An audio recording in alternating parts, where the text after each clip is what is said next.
औरंगजेबाची कबर हटवण्यासाठी झालेल्या आंदोलनाच्या नंतर नागपूरमध्ये सोमवारी मोठा हिंसाचार झाला। जाळपोळ, दगडफेक आणि गाड्यांची तोडफोड सुद्धा झाली आणि यामध्ये 33 पेक्षा जास्त पोलीस सुद्धा जखमी झालेले आहेत। यामध्ये 3 उपायुक्त दर्जाच्या पोलीस अधिकाऱ्यांचा समावेश आहे। रात्री उशिरा पोलिसांनी हिंसाचारावरती नियंत्रण मिळवलं।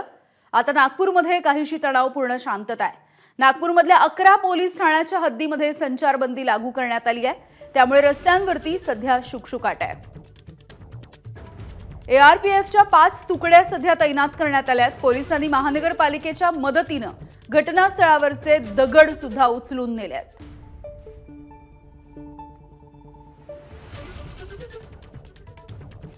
तर नागपूरमधली ही सध्याची दृश्य आपण बघतोय। काल झालेल्या तणावाच्या पार्श्वभूमीवरती सध्या काहीशी तणावपूर्ण शांतता या सगळ्या परिसरामध्ये दिसून येते। अक्षरशः ट्रॉली भरून दगड या परिसरामध्ये सापडले होते।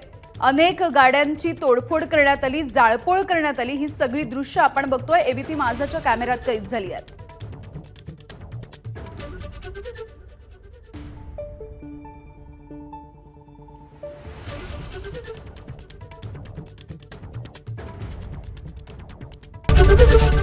एबीपी माझा, उघडा डोळे बघा नीट।